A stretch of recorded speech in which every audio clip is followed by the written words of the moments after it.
Hello, my dear students. Today we have to do our English grammar chapter number 1 and page number 6 and 7. So open your book and come to the page number 6. Let's see what is given. Okay, before start these exercise questions, let us recall our some points. है ना, कुछ points याद कर लेते हैं हम जो हमने चैप्टर में पढ़े थे, हमें करना है। कुछ रूल्स थे ना, रूल्स एंड रेगुलेशंस, या जो पॉइंट्स हमें याद रखने थे। तो हमारा जो चैप्टर था इट वाज द सेंटेंस, है ना। सेंटेंस क्या था, मैंने आपको बताया था। What are sentences?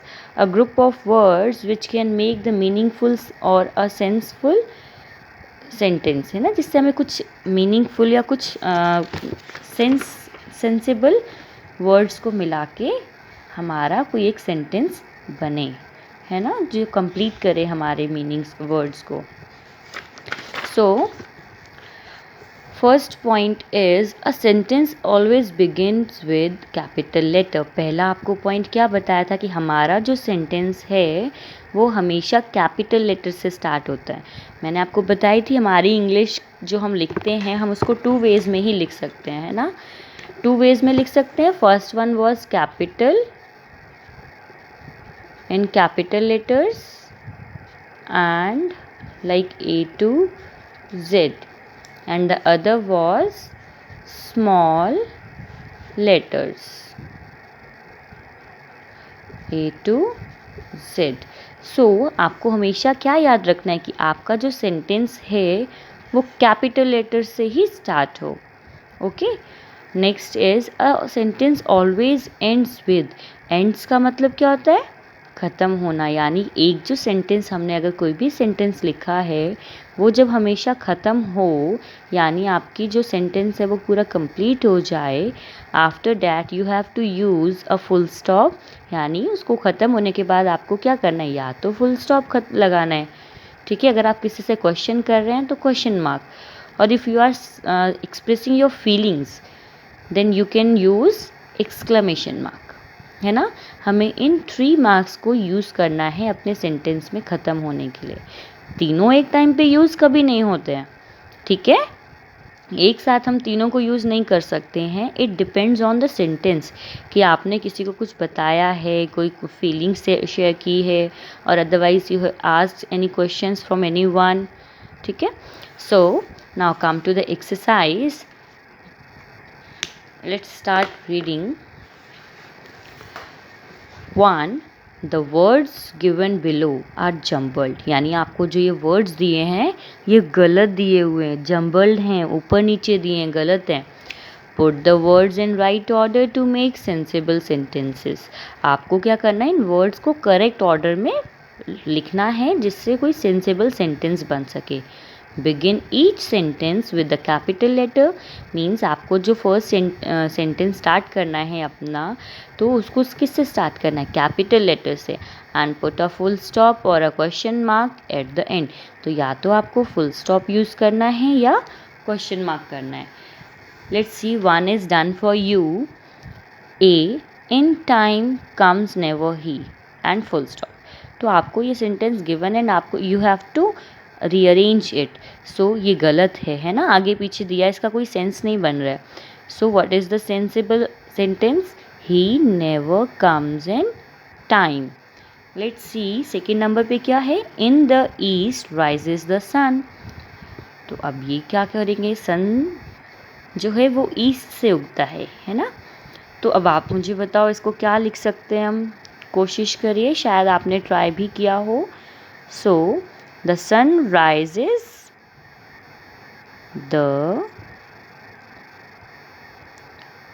Sun rises, R-I-S-E-S, rises in the east। And अब ये तो कोई क्वेश्चन नहीं है, स्टेटमेंट है।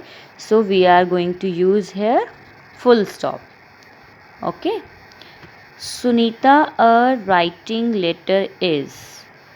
अब आप इसको अरेंज करिए, क्या पहले आएगा, सबसे पहले क्या आएगा, सुनीता, है ना।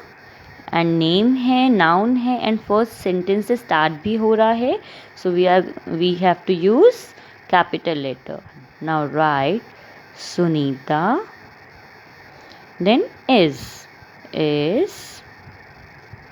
writing, WRITING,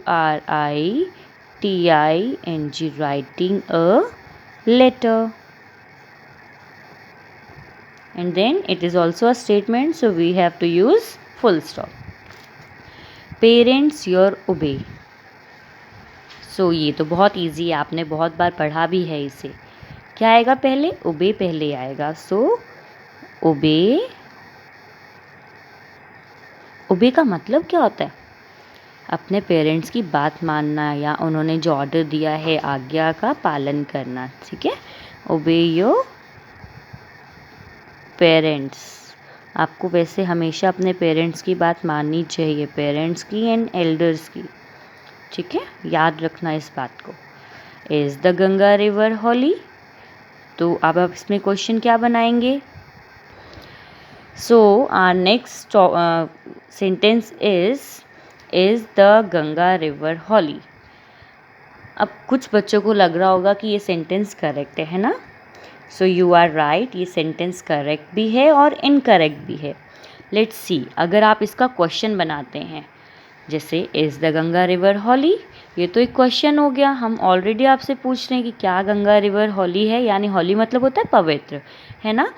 so you can write it like this, A and B. इसके दोनों फॉर्म हो सकते हैं. जैसे हम अगर किसी से क्वेश्चन करें, so is the Ganga river holy, क्या गंगा रिवर पवित्र है? एंड आपको यूज़ क्या करना है? Question mark. ओके, एंड अब इसका सेंटेंस अगर आप इसको देखें कि ये जम्बल्ड में है एंड इसको रीअरेंज करना चाहें, तो आप रीअरेंज कैसे करेंगे? The Ganga river is holy.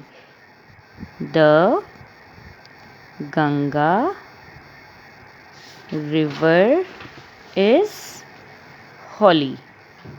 तो यहाँ क्वेश्चन मार्क नहीं आएगा, यहाँ फुल स्टॉप आएगा. ठीक है, तो ये दोनों वे में ही करेक्ट है. Is the Ganga river holy या फिर the Ganga river is holy. I hope you are clear in this sentence. Now come to the page number 7. Here is, let's read the question. Match the pictures with their correct sentence. आपको ये pictures कुछ दिखाई दे रही हैं, आपको उसको correctly match करना है. ठीक है, first one is Neha is going to school.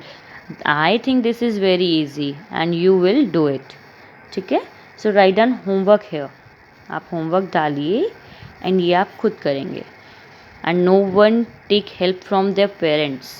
ठीक है, रीड करने की कोशिश करिए. अगर आपसे रीडिंग नहीं हो रही है, just try to read it out by joining two letters.